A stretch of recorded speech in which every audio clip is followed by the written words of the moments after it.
Hello and welcome to today's webinar, The KISS Principle, Keep It Simple, Stupid, the third episode in our CMMC Why Do We Do It webinar series.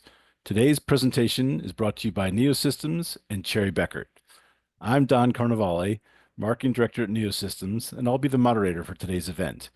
If you have any questions during the presentation, you can enter them into the Q&A area within Zoom. We will have some time at the end of the presentation to answer your questions.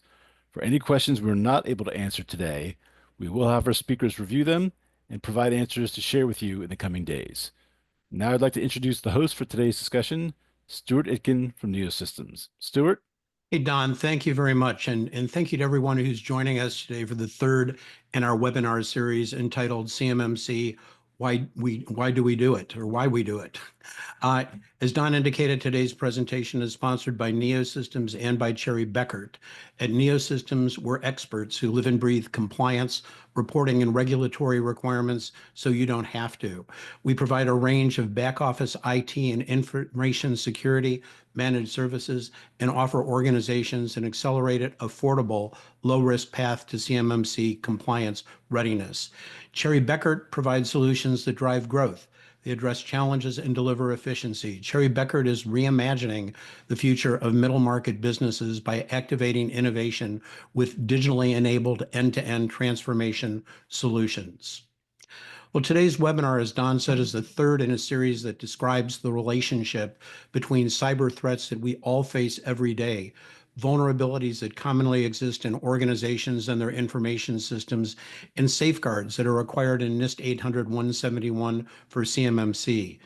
The webinar series will help people understand why we're doing CMMC. There's a reason why CMMC requirements exist, and it starts with understanding the things that threaten the security of government, customer, and proprietary information that exist in our organizations and in our information systems. It's no longer about the risk of being the target of a cyber attack. Your business is targeted every day. It's about the risk of being a victim of a successful cyber attack.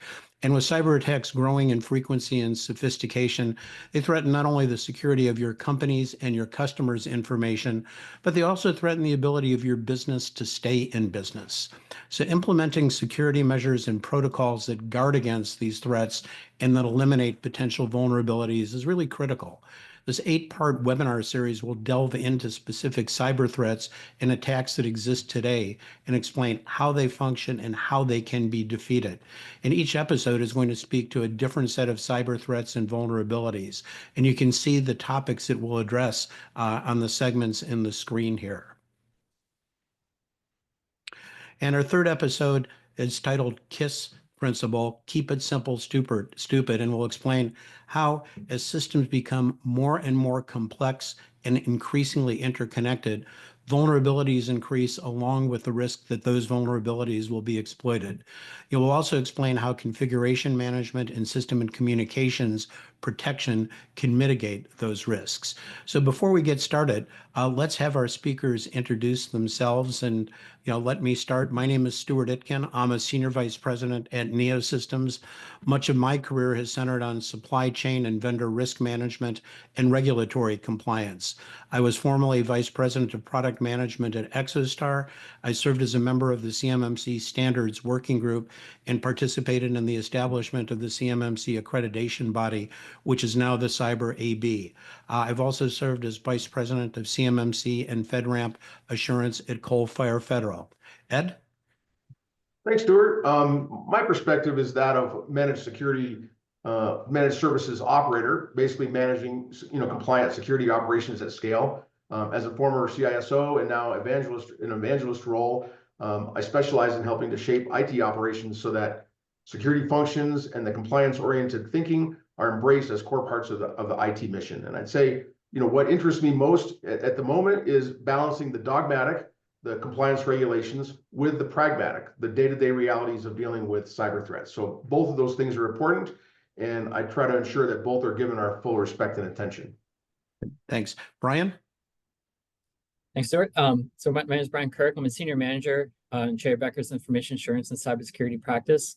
I have 11 years of experience providing consulting, audit, assessment services to a wide range of companies in various industries, specifically within CMMC, We've been helping firms or I've been serving as a firm subject matter expert, assisting contractors within the DIB with readiness, gap assessments, helping understand the standards, mock assessments, and currently joint surveillance assessments. Additionally, I have my CCA, so I serve as the lead assessor on any CMMC assessment. So I think we'll hand it over to Kurt. Thanks so much, Brian. Stuart, Ed, really appreciate the opportunity to work with you on this presentation. Thanks so much. My name is Kurt Mansky. I'm the National Practice Leader at Cherry Beckert for Cyber and Information Assurance. And in that role, I'm responsible for a lot of our certification and attestation work, including CMMC or C3PAO. My background is being a CIO and CISO myself after I did a stint of that after being consulting for 20 plus years, but I'm glad to be back in consulting trail and really looking forward to having a good conversation today. So thanks again. Well, very good, Kurt. Thank you. Got a lot of ground to cover today. We're going to talk about complexity and connectivity's role in cyber attacks, and specifically about vulnerabilities that increasing complexity and connectivity create and how these vulnerabilities can be exploited. We're going to discuss the consequences of failing to address complexity and connectivity, and we're going to provide some examples of what can happen when you don't adequately safeguard. Finally, we're going to discuss how NIST 800-171 controls, how that control framework provides guidance or kind of a playbook of sorts to implement effective safeguards to address the vulnerabilities associated with complexity and connectivity. So let me start at the beginning and a question for Ed. People don't often think about complexity and system connections. Why is this such an important topic? It's important because these two factors, complexity and connectivity, are really the primary reason that the cybersecurity problem hasn't already been solved. And I think there were many who thought it would be solved sooner in a way that would be a little more pragmatic, that we'd kind of bake it in and we'd be good.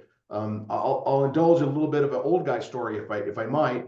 30 years ago at I believe it was the 1994 NIST cybersecurity conference, the inventors of firewalls, so this is Bill Cheswick and Steve Bellovin for the historians in the audience, they stood before a standing room only crowd in the biggest room available at the Baltimore Hyatt. The crowd is eagerly packed in to hear about this, fresh new development, firewalls coming from AT&T Bell Labs that could protect the internet connected systems.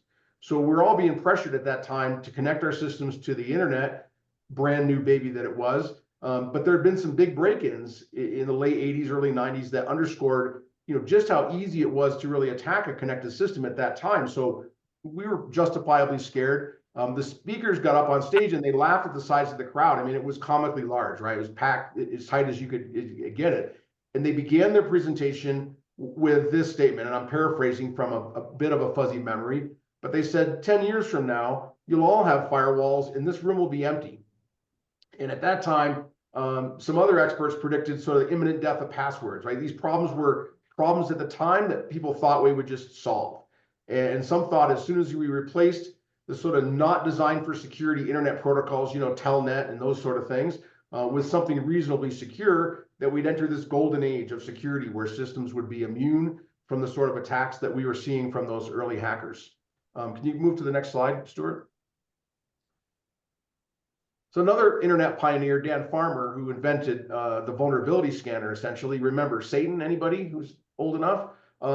He said, if security were all that mattered, computers would never be turned on, let alone hooked into a network with literally millions of potential intruders. But security is not all that matters, and our systems no longer look like the picture on the slide. They did at that time, for the most part, but again, there was already pressure to change that. We proceeded over the next couple of decades to exponentially expand both connectivity and complexity. Stuart, can you move to the next slide? So a generation and a half later, after those early predictions, the cybersecurity problem is far from solved, despite the fact that all those old insecure protocols have pretty much been replaced with shiny new ones. The firewall presentations still draw a crowd at conferences, passwords are still around, and a whole host of attacks that we couldn't even imagine in 1994 are driving this sort of ongoing arms race. Systems today have gotten much more complex, much more interconnected. This increases the opportunity for attackers to find a way in. systems often have these sort of extraneous functions, things that are not well understood, not well maintained, not well guarded, and the attackers know about these things. They exploit them. It's the primary modus operandi. And I think as you're going to hear today from the other speakers, some examples of that, this is the primary way in, exploiting connectivity and complexity. And just to kind of make sure that we level set in what we mean by complexity and connectivity, a couple of quick definitions. And generally, complexity refers to the degree of interconnection, variability, and the dependency between different systems, components, and processes in an environment. And connectivity relates to how different parts of the IT infrastructure communicate, how they collaborate, how they work together to perform tasks and deliver services. And these can include interactions between a system and other systems, interactions between devices within a system, or components within a network. So let me ask a question of Kurt. How can you explain how IT environments become more complex, how they create, or as they become more complex, how do they create vulnerabilities, and how ultimately are these vulnerabilities exploited?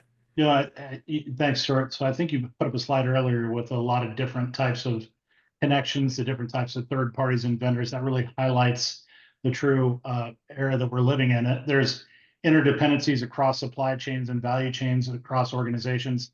You have multiple teams and multiple departments that are managing cybersecurity, that having roles and responsibilities for cybersecurity. Companies acquire new acquisitions, and that adds risk. You can't just, to Ed's point, you just can't get rid of a firewall, connect two companies, and expect that there's no risk. We've got remote work that is now going. That's creating a different level of complexity. And then really what kind of compounds all this, there is a lack of a clear view of the cascading effects of this complexity and connectivity that really results in some sort of a blast radius view of what could go wrong. And companies need to work on that. It's interesting too. I'm sorry, go ahead. Yeah, no, please go ahead. I was going to say, interesting that, and when you talk about, or we talk about connectiveness, multiple teams and departments, it seems that lack of connectiveness is also a problem in terms of those teams communicating, the sharing of threat information and so forth. Mm-hmm.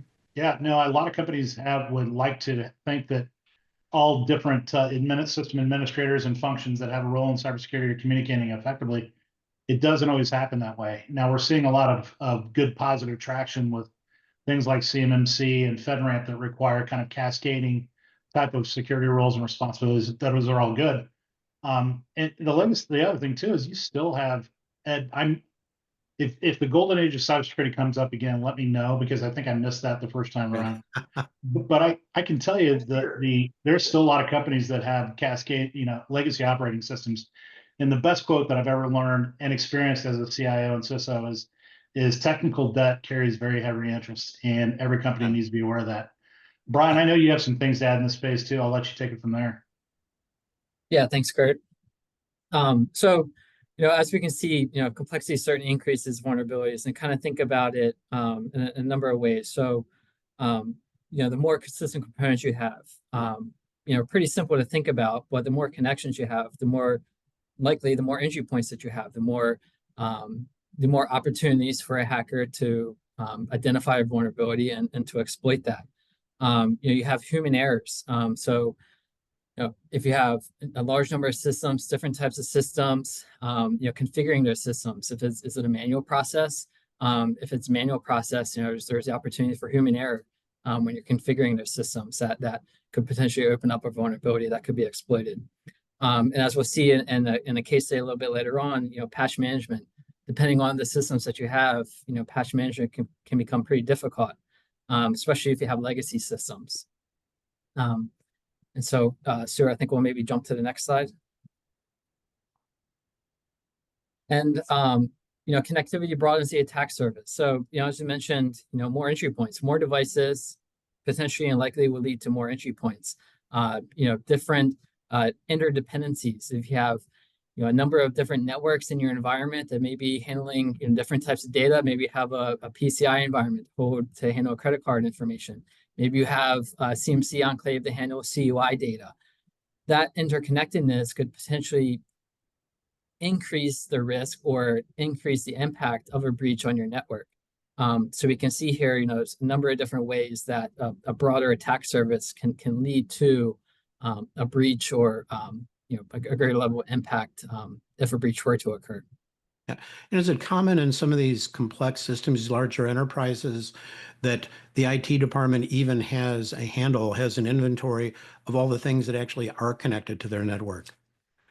Yes, and managing that inventory can be difficult, and especially depending on the business environment. If you have different departments that may be responsible for managing assets over a set of systems in that department, and another department is responsible for managing a set of systems in that department and managing the inventory. And there needs to be a process to communicate and to consolidate that inventory so you have one massive inventory that we're all working off of. So that can certainly lead to difficulties in being able to manage your asset inventory.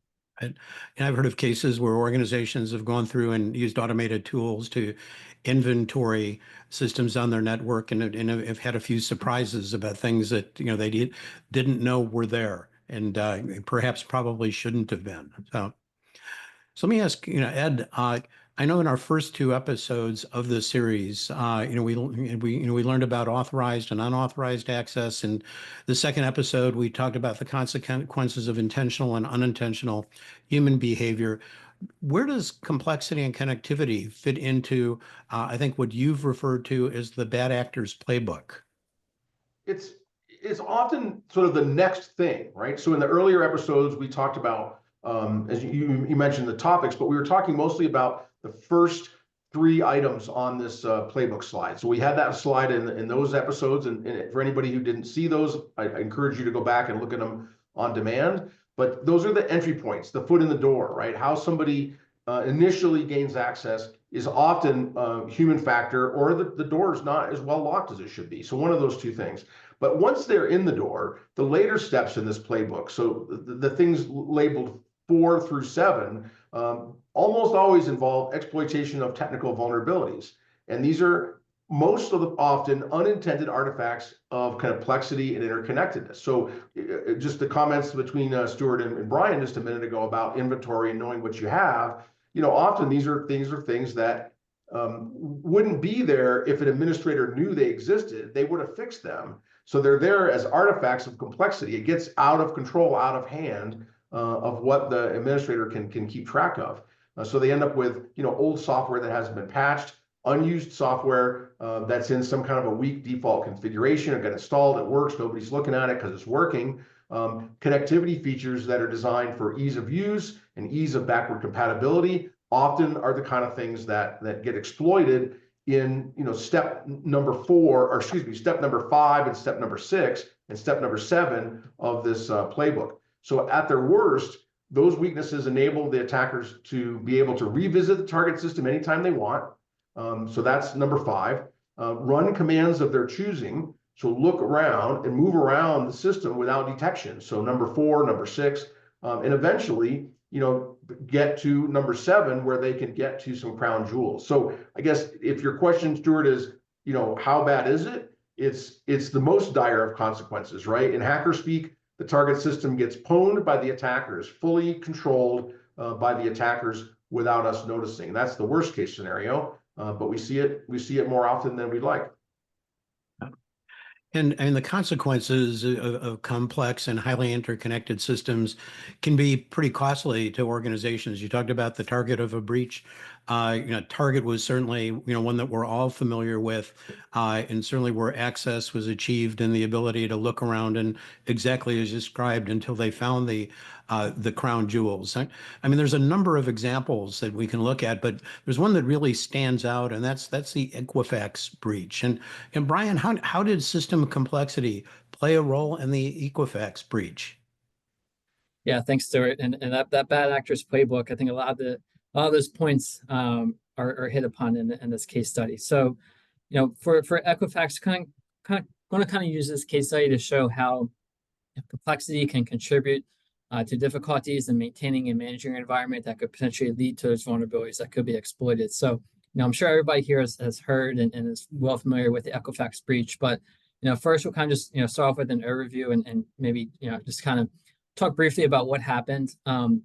As we kind of go into that, maybe just kind of think about different areas of complexity that we already mentioned, like the business environment, the asset inventory, and those sort of things. So with regards to Equifax, so May 13th, 2017, the ACES system was breached. I'll talk a little bit about the ACES system in a minute, but so this vulnerability, so essentially the hackers exploited the Apache Struts vulnerability. Now that vulnerability was discovered back in March 7th of 2017, so 2.5 months prior to the hackers breaching the system. That vulnerability was known. On March 8th, the U.S. CERT sent alerts out to everybody. Equifax received those alerts from U.S. CERT that, hey, there's an Apache Struts vulnerability, requires immediate patching. That email was received by the CSO, the Chief Security Officer, and the Global Threat Vulnerability Management Team. On March 9th, the Global Threat Vulnerability Management Team sends out a distribution email to 400 plus employees notifying that, hey, this vulnerability we're rating as critical per our policies. It requires patching within 48 hours. Great. So the emerging threats, so essentially they ran scans on their network and nothing was found. They didn't identify the Apache Struts vulnerability on their network. So then on March 14th, the emerging threats team just kind of proactively, trying to address the vulnerability, releases a snort rule. And then the Equifax countermeasures team installs that rule on their IDS IPS systems to see if that vulnerability was being exploited. March 15th, Equifax receives an update or a new signature from McAfee. And then they implement that update and they scan their systems using McAfee Vulnerability Manager to scan 958 external IPs. Again, nothing was found. March 16th, the Global Threat Vulnerability Management Team holds a vulnerability management meeting to discuss the vulnerability. So all these things, from the past week when they became aware of the vulnerability, they took the right steps that you would expect in an organization. They ran vulnerability scans, they updated their antivirus, they held meetings to discuss the vulnerability. Obviously there were some things that were dropped that allowed this vulnerability to be exploited. But fast forward to May 13th, that's when the ACES system was breached, and it wasn't discovered until July 30th that their systems had been breached. So how did they discover the breach? Well, it occurred by happenstance that they had discovered it. So they essentially identified that a secure sockets layer certificate on their SSL visibility appliance had expired on January 31st, 2016. So that's 18 months prior to the breach being discovered. They've had a certificate that was expired on their devices. So what is the SSL visibility appliance? Well, it essentially allows you to decrypt, inspect, and then re-encrypt SSL traffic flowing through. So they weren't able to monitor that traffic that was flowing through the SSL visibility appliance. And so, discovered their certificates were expired. They updated them. The countermeasures team uploaded 67 SSL certs that had been expired. And as part of their testing to make sure that the certificates were doing its job, it was able to decrypt the traffic. They identified suspicious traffic from an IP address in China. Literally almost immediately after updating the certs, they discovered that there was a suspicious IP address from China. So that's just kind of an overview of the breach and kind of what happened. So what was the impact of it? 148 million consumers were impacted, and this included personal information, including first names, last names, social security numbers, birth dates, addresses, and in some instances, driver's license. They eventually had a settlement with the FTC and Consumer Financial Protection Bureau, resulting in $700 million in fines and restitution. That the day of the announcement of the breach, which was on July 31st, there was a 13% drop in share price. Their SVP was fired, and their CEO, CIO, and CSO all retired early. So it's a pretty significant impact to Equifax on the breach. But most importantly, how did this complexity lead to this breach? Well, we kind of talk about the business environment. How many different teams were involved in responding to this breach? You had the Global Threat Vulnerability Management team, you had the security team, you had the countermeasures team, a number of different teams that required communication. Additionally, they had this vulnerability on their system in the prior year on the same system, ACES system, that was eventually patched and updated. So there's some lack of communication there where they've where they forgot about this vulnerability between January 2017 and March 2017 when the release was updated by CERT. Additionally, legacy operating system. So ASUS, it was a legacy operating system. It was built as a custom-built application built in the 1970s in order to address requirements from the Fair Credit Reporting Act. And so, it was been upgraded many times over the past decades. Patching wasn't necessarily simple for the system. It wasn't just as easy as clicking install, rebooting your computer, and then you're updated. To patch the ASUS system, actually had to go into the original source code, find the Apache software, update it to the patch version, recompile the code, and then push it out to production. So really kind of following the change management process in order to patch that system. And then interconnected systems. So, the hackers first got into ASUS, but then they found a clear text file with usernames and passwords, which allowed them to then laterally move throughout the network. And then that's how they were able to discover unencrypted PII data in other areas of the Equifax network that they're able to exfiltrate. So I think, this Equifax case study provides a really good example in showing how, complexity in multiple areas of an organization can really make it difficult to achieve compliance. Yeah, and a number of us, I mean, among them, got free credit monitoring for a year, I think, out of as a consequence of that, and was part of the settlement. And people think about this though as as a large enterprise problem, but it's not just large enterprise that needs to be concerned about complexity and connectivity. And small and medium-sized businesses aren't immune. And one example is ASCO Industries. ASCO is a Belgium-based manufacturer specializing in high-precision components for the aerospace industry. And this is a case in point of small and medium business. ASCO produces complex parts for major aircraft manufacturers, for Boeing, for Airbus, for Lockheed Martin. They operate in multiple countries, including Belgium, Canada, the US, and Germany. And in 2019, they were hit by a ransomware attack. Their system was complex enough to be vulnerable. Its reliance on complex manufacturing systems, connectivity to its supplier base, a lack of advanced cybersecurity resources, all of those made it susceptible to the ransomware attack. And the attack had a significant impact on ASCO's operations. The company was forced to shut down. Got ahead of myself there. Shut down operations in Germany, in the U.S., and Belgium for over a week, and this disrupted their manufacturing process, but also halted deliveries to Boeing and Airbus. So, kind of had a knock-on effect throughout the supply chain within the aerospace and defense industry. Financial impact to ASCO is also significant, and beyond the undisclosed ransom that they likely paid, there was the cost of recovery and remediation, the lost revenue from the shutdown of operations, and the damage to its reputation. Kind of as Equifax suffered from that and a loss in its share price, similarly, we could expect a damaged reputation, certainly going to have an impact on its future revenue capabilities.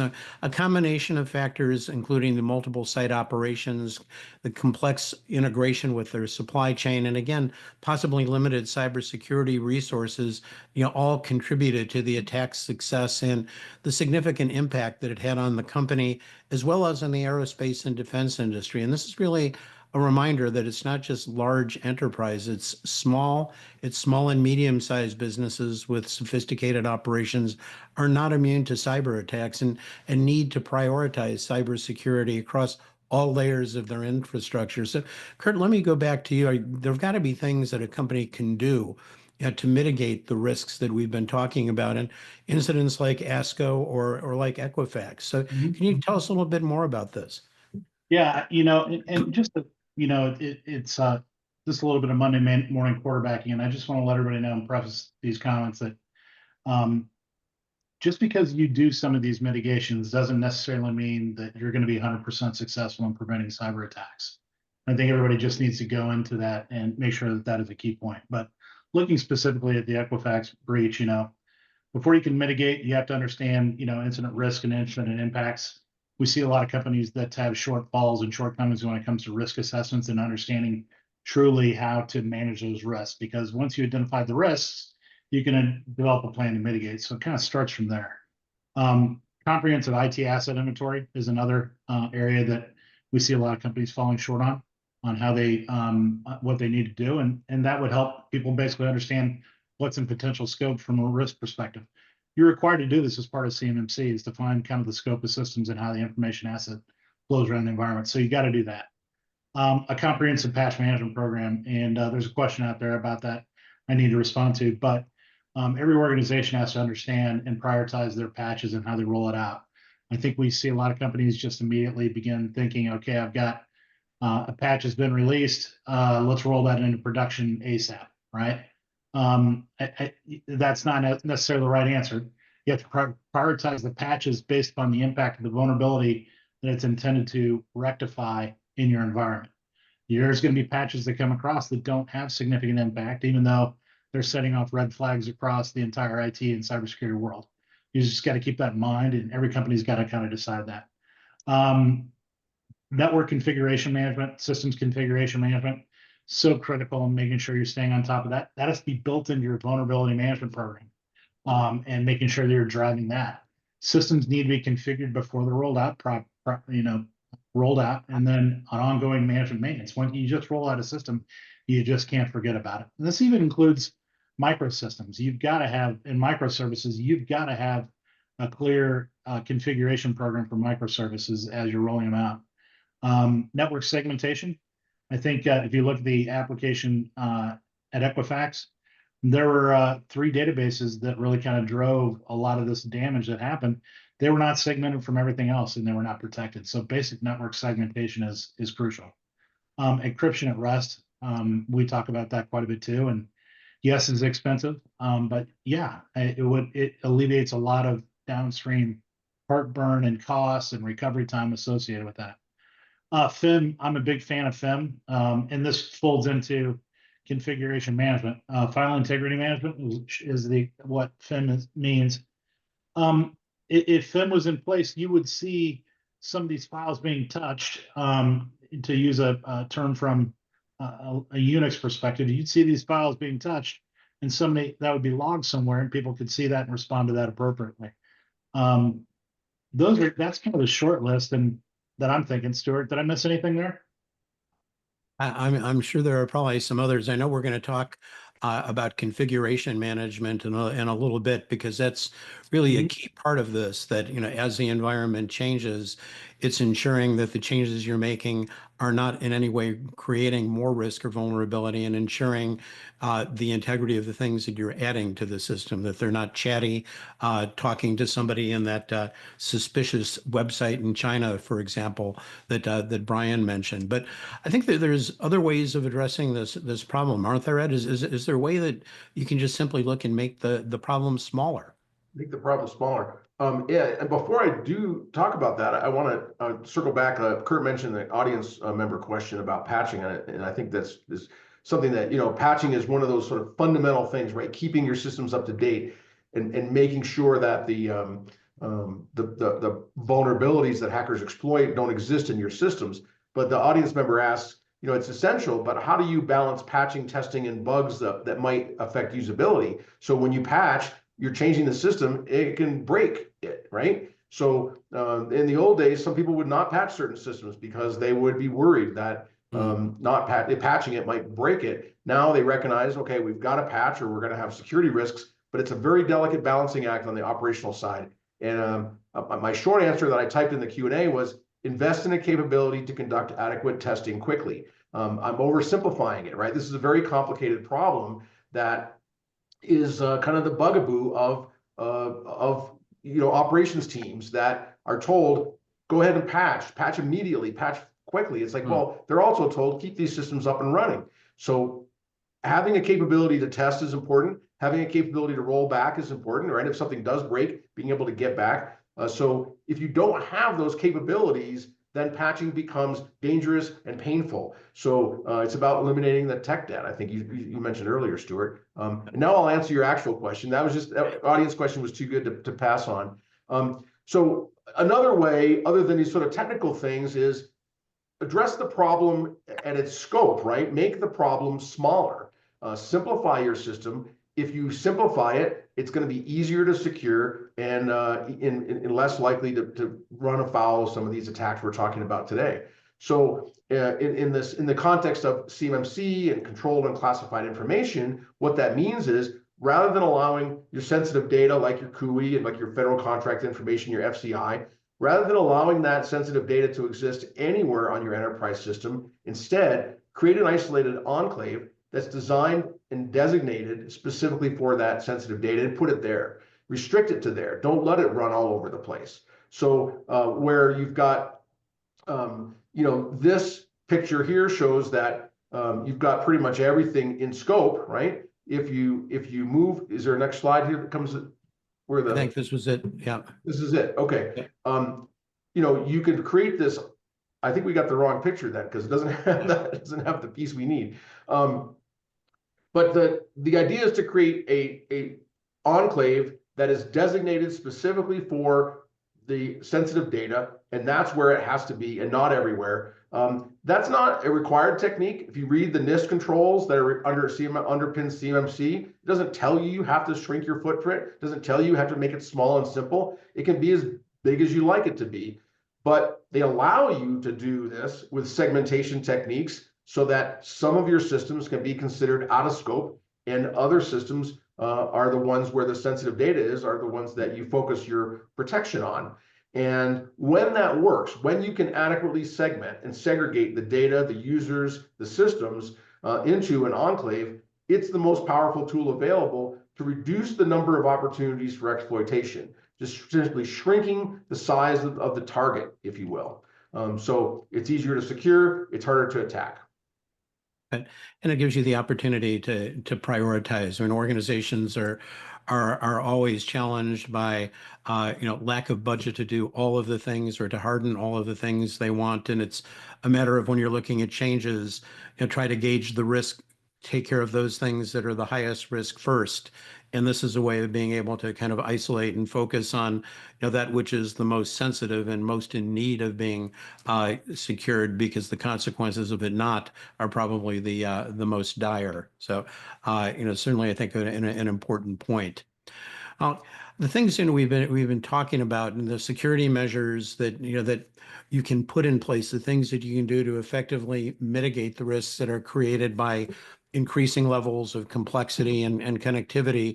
It's interesting we can find these in the NIST 800-171 control set. And specifically, we can find the necessary security measures that help protect us against risks associated with complexity and connectivity in 3.4 or configuration management, and 3.13 system and communications protection. And addressing the requirements for each of these control families in NIST 800-171 should provide the first layer of protection an organization should have in place, and an organization is going to require, obviously under NIST 800-171 under CMMC. But let's start and talk about these with, let's start with configuration management. And what's included in the configuration management domain, some of the requirements, if you can kind of talk us through these at a high level.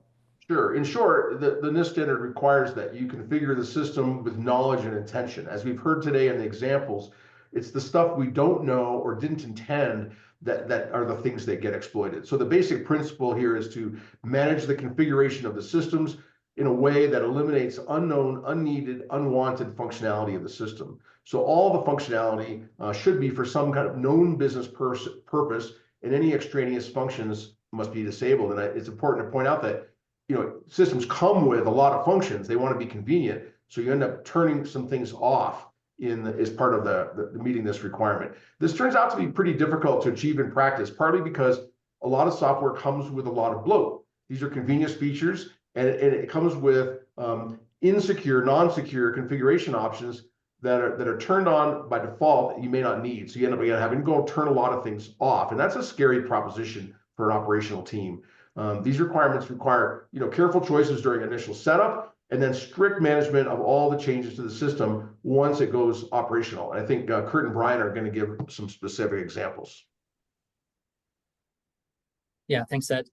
So we'll start off with the first requirement within the configuration management domain, system baselining.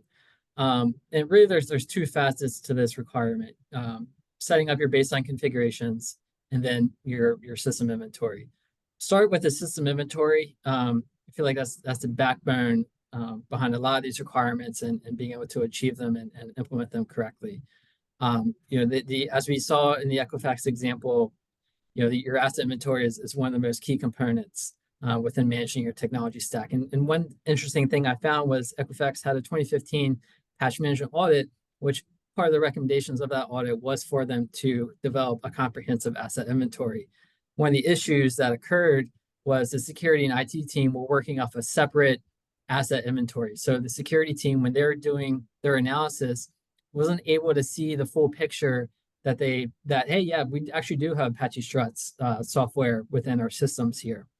And so it's absolutely critical, that you maintain a comprehensive asset inventory. Take the ASIS system, for example. That should be going into detail about the different types of software, firmware in that environment, hardware in that environment that's required to operate that system. Additionally, within Equifax, they didn't have an application owner assigned to manage that ASIS system. Ideally, that application owner would be responsible for maintaining that asset inventory over the ASIS system, but then there should be a process to compile a centralized master asset inventory, which was missing at Equifax, and one of the reasons that led to this breach. So I guess what are potential solutions? Ideally, in a collaborative environment, the inventory list would be merged into a single master document with each team working together. There's some tools that can help you maintain that asset inventory. Automated discovery tools, centralized asset management tools, network monitoring. But ultimately, it's these you can use these tools, but there's also be a manual process over top of those automated tools, such as a manual review each year on an annual basis to review and update that asset inventory.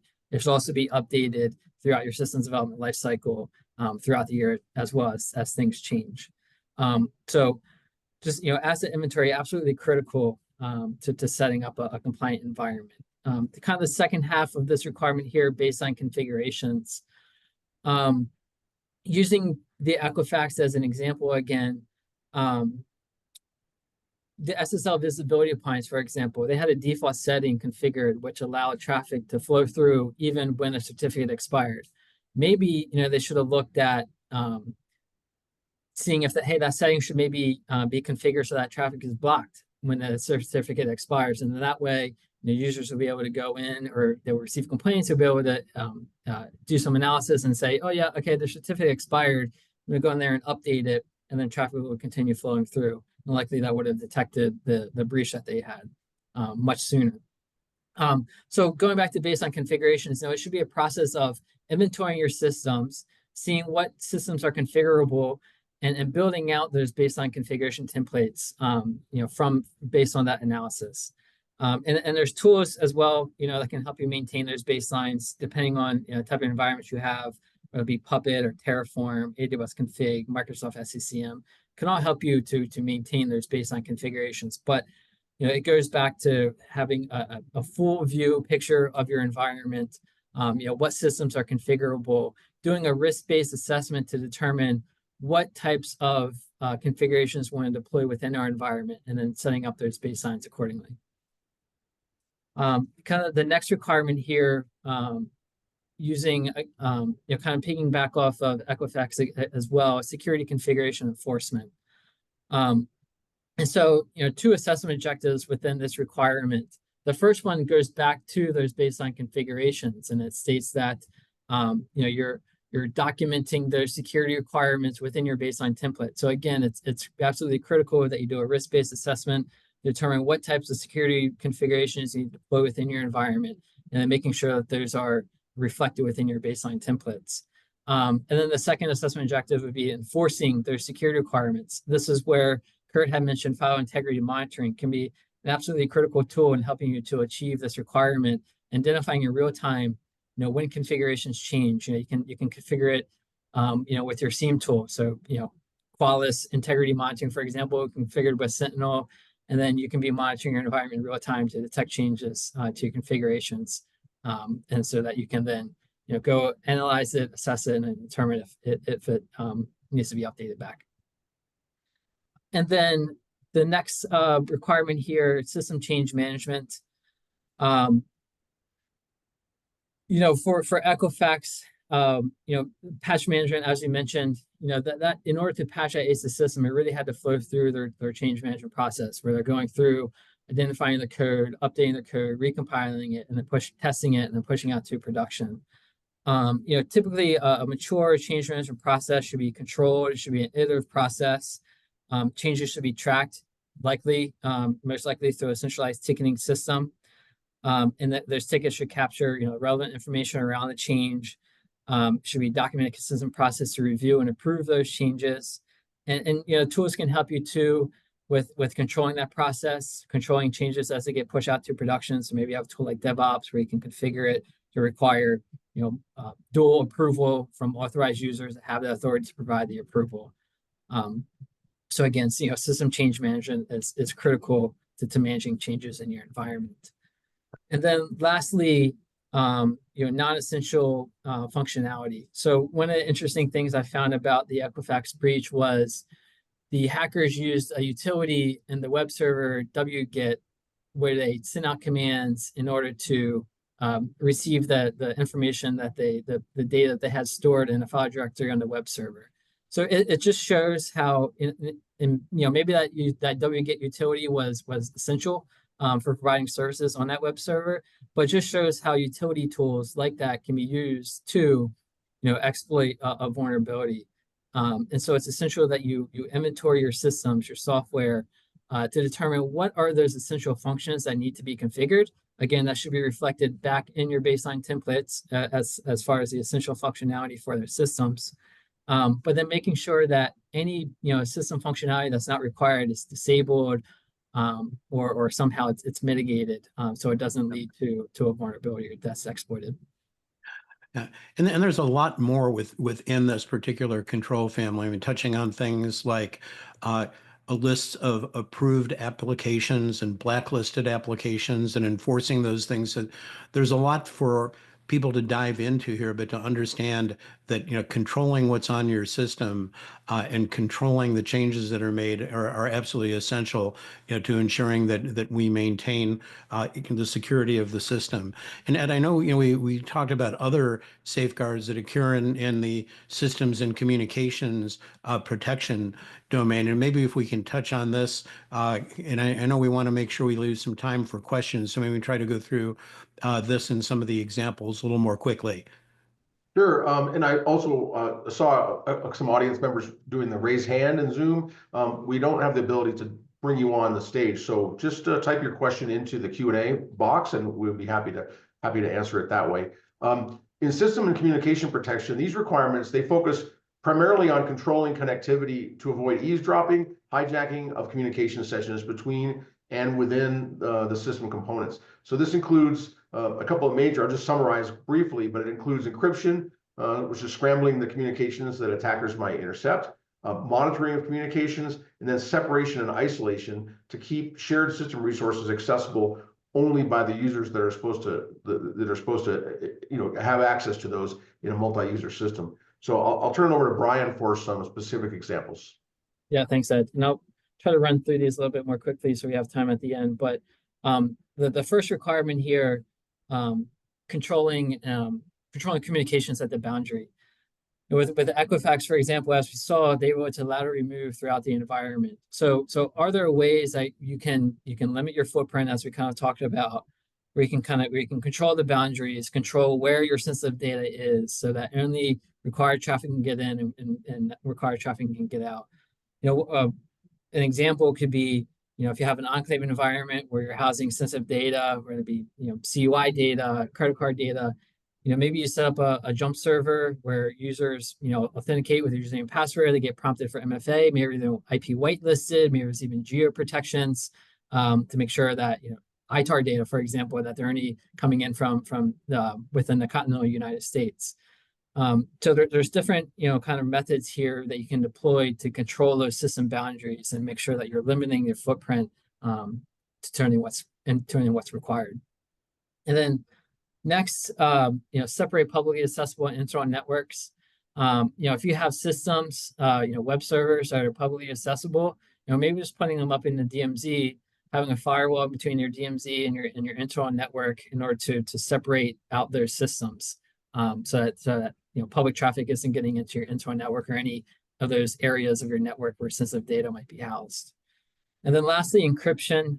As we saw in the Equifax example, they were able to run queries throughout the network and identify where sensitive data is that was unencrypted, and they were able to pull that information out. So absolutely critical, going back as well to the asset inventory, that you have a clear understanding of where the data is within your environment, how it's getting into your environment, where it's being processed, where it's being stored, how it's leaving your environment. So you can identify where there's areas where CUI data is being stored, so you can make sure that that data is encrypted properly with the appropriate requirements. And it's interesting when the government went through and kind of did a series of audits and listed the 10 most unmet requirements. Encryption was on the list and has consistently been on the list. Yet, I mean, it is just something that is so important. As I started out, we said we had a lot of ground to cover today, and I think we've covered a lot of ground. If there's a key takeaway from this, it really is the importance of paying attention to the complexity and the interconnectedness of the systems of your environment. And I think recognizing that the number of things that one may need to do to ensure that they're mitigating the risks that are associated with this, it's a long list. But the good news is that you can find those safeguards, the things that you can do that can help mitigate the risks associated with complexity and connectivity within the NIST 800-171 framework. So again, it does provide a great kind of playbook for us to be able to follow. I know in earlier episodes that we said we've talked about access control, we've talked about insider threats, and addressing complexity and connectivity is just another piece of the puzzle. And ultimately, organizations, you need to take a broad approach to cybersecurity. So I ask you to please tune in for future episodes of CMMC, Why Do We Do It? A look at real-world cyber threats and how NIST 800-171 controls protect you and help you piece together the rest of the puzzle. Our next episode is entitled All Together Now, and it's going to explore supply chain risk and vulnerabilities and how these are being exploited to increase the probability and impact of a cyber attack. Let me also mention that everyone who is attending today will receive an email that'll provide a link to the webinar replay and to the slides, as well as answers to all of the questions that will be or that have been submitted and put in the chat, and some that we had received ahead of time. So I think with that, Don, we should have a few minutes for questions, if I can turn it back to you. Thank you, Stuart. We do have a few questions and the time to get through just a few of these. First one I think is Ed, for you. What about OT and IoT systems that cannot be patched and configuration managed in the same way as core IT systems? Great question, because I've mentioned a couple of times sort of the operational challenges around meeting these requirements for sort of regular IT systems, right? Being able to patch without worrying about taking your system down. When you get to sort of special purpose things, embedded systems, operational technologies, things that come from a manufacturer, maybe with some vulnerabilities already in there, you're very reliant on that manufacturer to fix those, and in some cases they can't, right? They have some other requirements that compete with the security requirements we see under CMMC. So CMMC does allow sort of special treatment of these as specialized assets, where you can not apply the requirements in the sort of literal way that you apply them to regular IT. So they recognize that some of these have some unique challenges, but it doesn't let you off the hook, right? The latitude to classify them as specialized assets doesn't say, and then you don't need to secure them. It says you need to be smart about how you get as far as you can in protecting those assets. So often that means you need to go beyond the requirements that apply from the NIST standard and look at segmentation, isolation, monitoring, other kinds of things where we're going to kind of wrap those assets in some additional protections. If you can't secure the asset adequately, you can apply a wrapper, you can isolate it. So that people think that the specialized asset is sort of a easy out. It actually makes the job harder, frankly. Hey, Ed, just to add to that, I think I saw some statistics recently where I've just noticed in the past year, I'm seeing this trend. I think you probably are too, is somewhere along the way in the past couple of years, the attacks have shifted away from financial services and towards industrials and manufacturing. Just seeing that in general. And to me, that just tells me they're realizing maybe financial services has a higher maturity than a lot of manufacturing and industrial companies, and they're going after easy targets. Yeah, in the financial services, these sort of IT-centric companies are more mature in their security because their business runs on IT, so they've invested in it. And they don't have these sort of weird specialized assets, right? They have kind of core IT things, and the security technologies that are available in the marketplace work for them. So now you've got, as you pointed out, Kurt, these other industries that IT is not at the center of their universe. They spend their money on building factories and tooling and labor and other things, get their cost priorities. So they tend to have some tech debt, and they tend to have, I'll call it, weird things that are hard to secure, right? But they need those things. That's core in their business. So in the past, I think the answer has been, well, I have this unpatched Windows 7 server over here that I've had for 30 years, but I need it. So I'm just going to accept that risk. And CMMC comes along and says, you're going to need to manage that risk. You're going to need to think about how to do better at protecting that. And you're right, Kurt, the threat has figured this out. They're going after those systems. Yep, absolutely. All right, we have looks like about time for just one more question. I think Brian and Kurt, this might be up your alley. How do you determine whether to pursue the enclave approach as opposed to the enterprise approach? Yeah, so that's a good question, and a lot, or a good amount of contractors are kind of trying to deal with that conundrum. Ultimately, it comes down to a business decision that you would need to make. When we're working with clients to help them comply with CMMC, we would recommend conducting a business requirements analysis to be able to make that determination. Some of the things you want to consider, what % of revenue comes from contracts where CUI is being handled. Maybe your future growth strategy, if you want to pursue additional contracts in the future handling CUI, what does that future revenue makeup look like? Or the number of users impacted by handling CUI versus not handling CUI. If it's a small footprint of users that are handling CUI, enclave approach probably does make more sense. So you're not impacting the broader organization, which kind of gets into, disruption of operations and kind of the way you do things as a business. And importantly too, cost of compliance, what does it cost? So all those things, you kind of need to take into consideration in order to make a business decision in determining whether an enclave approach or enterprise-wide approach is appropriate for CMMC. Yeah.